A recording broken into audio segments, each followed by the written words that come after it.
A Chave do Reino Interior, de Robert A. Johnson. 1.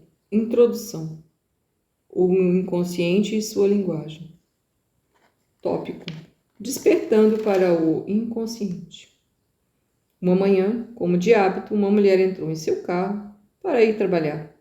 Durante o trajeto de alguns quilômetros, sua imaginação começou a elaborar uma grande aventura. Via-se como uma mulher simples, vivendo em épocas passadas, entre guerras e cruzadas. Tornou-se heroína, salvando seu povo através da luta e do sacrifício. Depois, encontrou-se com seu príncipe, nobre e forte, que por ela se apaixonou.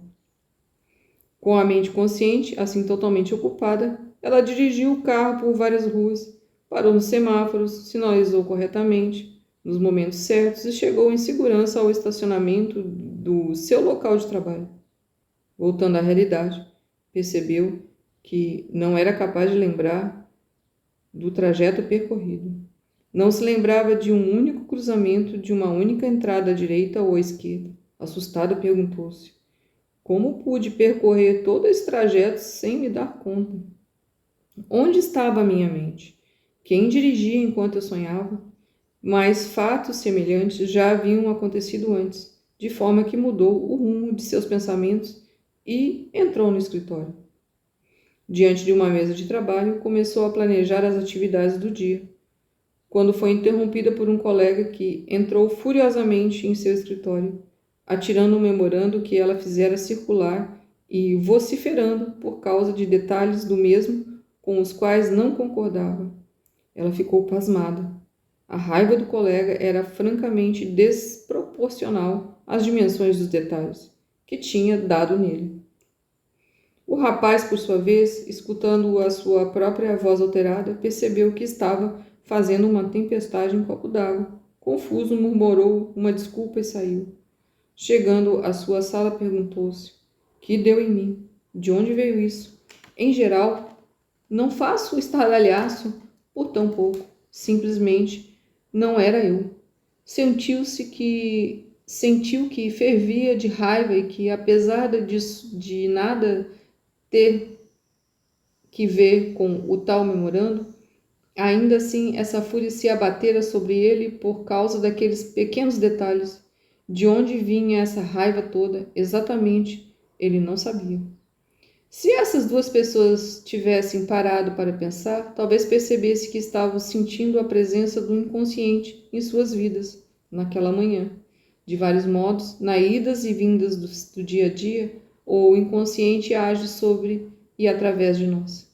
Às vezes, o inconsciente trabalha lado a lado com a mente consciente e assume o controle enquanto ela está concentrada em outra coisa. Todos já experimentamos a sensação de ter percorrido ao menos umas poucas quadras no piloto automático, com a mulher do nosso exemplo. A mente consciente está ocupada com outra coisa por um breve período de tempo, e nesse período, a mente inconsciente assume nossos atos. Ela nos faz parar o carro no semáforo vermelho, nos faz engrenar e sair no verde, e nos mantém dentro das regras até que a mente consciente volte para o aqui e agora. Essa não é a maneira mais segura de nos conduzirmos, mas de fato o inconsciente nos fornece um sistema de apoio crucial e excelente que aceitamos sem contestar. Outras vezes, o inconsciente elabora fantasias tão cheias de símbolos e imagens vivas que acaba por envolver totalmente a mente consciente, mantendo nossa atenção presa por um bom lapso de tempo. Fantasias de aventura, perigo, sacrifício heróico e amor, como as que envolveram a mulher durante seu trajeto até o serviço. São exemplos primários de como o inconsciente invade a mente consciente e procura manifestar-se, através da imaginação, usando a linguagem simbólica de imagens carregadas de emoções. Outra forma de sentirmos o inconsciente é através de uma onda emocional repentina, a euforia inexplicada ou a raiva irracional que invade a mente consciente e a domina. Essa onda emocional não faz sentido para a mente consciente, pois ela não a criou. O homem do nosso exemplo não podia explicar a si mesmo a intensidade de sua reação, e ele se perguntava de onde veio isso. Sentia que essa raiva vinha de algum lugar fora dele. Sentia que não era ele, por alguns minutos. Mas, de fato, essa onda desgovernada de emoção veio de algum lugar, dentro dele, de alguma parte profunda que não pode ser vista pela mente consciente. Por causa dessa invisibilidade, essa parte interior é chamada de inconsciente. O conceito de inconsciente é obtido pela simples observação da vida diária. Há um material contido em nossa mente do qual não podemos apercebermos a maior parte do tempo. Algumas vezes nos surpreendemos com uma recordação, uma associação feliz, um ideal, uma crença que inesperadamente surge de um lugar desconhecido. Sabíamos que os carregávamos em algum lugar dentro de nós, desde há muito. Mas onde? Numa parte desconhecida da psique, além dos limites da mente consciente. O inconsciente é um universo maravilhoso composto de energias invisíveis, forças, formas de inteligência, até personalidades distintas, que não são percebidas, mas que vivem dentro de nós. Seu domínio é muito maior do que imaginávamos. Algo com vida própria e completa, toda sua, que ocorre paralelamente à vida comum do nosso dia a dia. O inconsciente é a fonte secreta de muito do que entendemos como nossos pensamentos, nossas emoções e comportamentos. Influencia-nos de forma poderosa, por não suspeitarmos de sua existência. Muitos de nós sabemos intuitivamente o significado do termo inconsciente. Nós o correlacionamos com milhares de experiências grandes e pequenas, imbrincadas com a construção de nosso cotidiano. Todos já passamos pela experiência de fazer alguma coisa de forma inconsciente, enquanto nossa mente está em outro lugar e depois ficarmos surpresos com o que fizemos. Podemos recordar situações em que nos vimos totalmente envolvidos numa conversa, sustentando veementemente uma opinião que nem sabíamos ter. Algumas vezes nos surpreendemos. De onde veio isso? Não sabia que tal assunto mexia tanto comigo. À medida que nos tornamos mais sensíveis às ondas de energia do inconsciente, passamos a questionar de outra forma. Que parte de mim acredita nisso? Por que esse assunto provoca reação tão intensa nessa parte desconhecida de mim mesmo?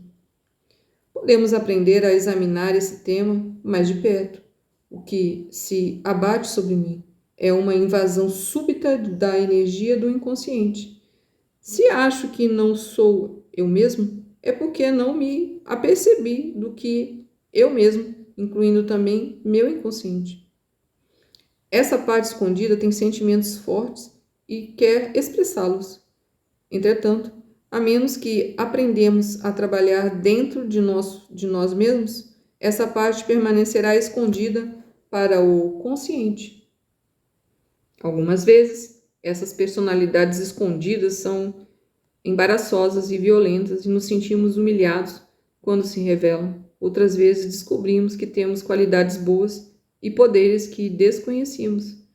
Valemo-nos de fontes escondidas que nos permitem fazer coisas que normalmente não faríamos, como, por exemplo, nos expressarmos com clareza e inteligência inusitadas, comportando-nos com sabedoria, generosidade e compreensão, a ponto de nos surpreendermos.